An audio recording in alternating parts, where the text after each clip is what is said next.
நம்ம தமிழ் பண்டிகையிலேயே எல்லாருக்கும் ரொம்ப பிடிச்ச பண்டிகை எது அப்படின்னு கேட்டா அது பொங்கல் சீசன் தான்.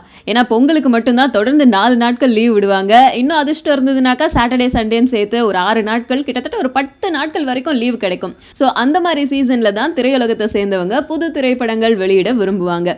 ஸோ இந்த பொங்கலுக்கு அப்படி எந்த திரைப்படங்கள்லாம் வெளியே வருது அப்படின்னு கேட்டால் கொஞ்ச நாளைக்கு முன்னாடி 3 திரைப்படங்கள் வெளியே வரப்போகுது. அதாவது அஜித்தோடைய என்னை அறிந்தால் திரைப்படம், சங்கருடைய ஐ திரைப்படம், அதுக்கப்புறம் நம்ம விஷாலுடைய ஆம்பளை, இந்த 3 திரைப்படமும் வெளியாக போகுதுன்னு சொல்லிட்டு இருந்தாங்க.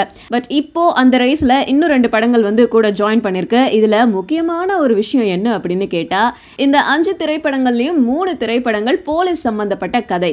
என்னை அறிந்தால் திரைப்படம் நம்ம எல்லாருக்குமே தெரியும், நம்ம அஜித் வந்து இதுல போலீஸ் கெட்டப்ல தான் நடிக்கிறாரு அப்படின்னு சொல்லிட்டு. அதே மாதிரியே சுந்தர் சி இயக்கத்துல விஷால் நடிச்சிட்டு இருக்கிற ஆம்பளை திரைப்படத்திலையும் விஷால் வந்து போலீஸ் கெட்டப்ல தான் வந்து நடிக்கிறாரு. ஸோ இது 2வது போலீஸ் கதை. 3வது என்ன அப்படின்னா சிவகார்த்திகேயன் நடிக்கிற காக்கி சட்டை படத்துடைய பேரை வச்சு நீங்க தெரிஞ்சுட்டு இருந்திருப்பீங்க. இதுலயும் வந்து நம்ம சிவகார்த்திகேயன் போலீஸா தான் வராரு. ஸோ இந்த 3 போலீஸ் சப்ஜெக்டும் வந்து பொங்கலுக்கு மோத போகுது. ரிமைண்ட் இருக்கிற 2 திரைப்படங்களும் வந்து சாதாரண திரைப்படங்கள் கிடையாது. அதுவும் வந்து பயங்கரமான ஹிட் எல்லாம் கொடுக்க போறதா வந்து எதிர்பார்ப்புகள் அதிகமாகிட்டே இருக்கு. ஸோ இப்போ வரைக்கும் நமக்கு வந்திருக்கிற விஷயம் என்ன அப்படின்னா பொங்கலுக்கு இந்த 5 திரைப்படங்களும் மோதுது. அதுல 3 திரைப்படங்கள் போலீஸ் திரைப்படங்கள்.